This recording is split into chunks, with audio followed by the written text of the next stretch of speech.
সত্ৰীয় পৰম্পৰা অনুসৰি বুধবাৰে ওদালগুৰি শ্ৰীমন্ত শংকৰদেৱ ক্ষেত্ৰত পালন কৰা হয় মাঘ বিহু।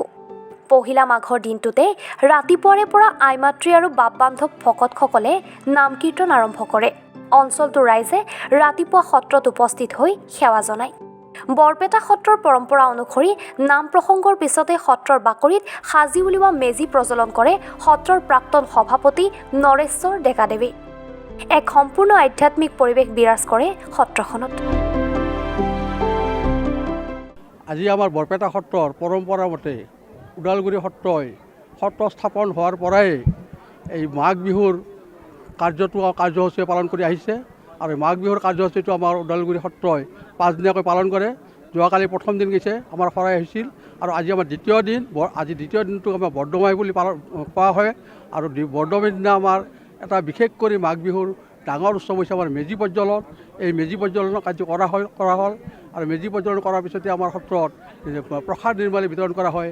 তাৰে পিছতে আমাৰ ৰাইজে মাঘ বিহুত বেছি মানে ভোগ কৰাৰ চেষ্টা কৰে আলু ভাজা, আৰু সেই আলু ভাজাখিনিও আজি আমি ইয়াতে সত্ৰত বাপ বান্ধৱসকলক দিয়াৰ কাৰণে ব্যৱস্থা কৰিছোঁ। আৰু আজি আমাৰ বাপ বান্ধৱসকল যেনেকৈ আহি উপস্থিত হৈছে আমি আচলতে নিশ্চয় সুখী হৈছোঁ। আৰু এই কাৰণে যাতে এই অনুষ্ঠানটো প্ৰতি বছৰে আমাৰ পিছতো যাতে নৱপ্ৰজন্মই যাতে এনেকৈ নীতি নিয়ম পালন কৰি মাঘ বিহু পালন কৰে, এইটো মোৰ আশা থাকিল আৰু ভগৱানৰ ওচৰত প্ৰাৰ্থনা কৰিছোঁ। আৰু যিসকল বাপ বান্ধৱসকলে আজি সত্ৰত দ্বিতীয় বৈকুণ্ঠপুৰীৰ শাখা সত্ৰ, বৰপেটা সত্ৰৰে শাখা সত্ৰ, ওদালগুৰি সত্ৰৰ বাপ বান্ধৱীসকল যেনেকৈ আহি উপস্থিত হৈছে, তেওঁলোকৰ শাৰীৰিক মানসিক মই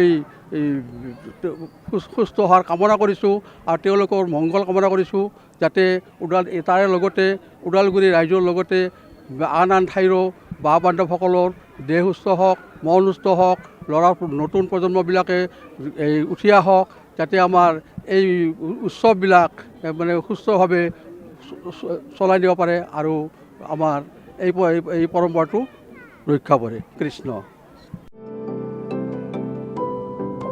ওদালগুৰিৰ পৰা মণ্টু কলিতাৰ ৰিপৰ্ট, এনি ভাৰত 24।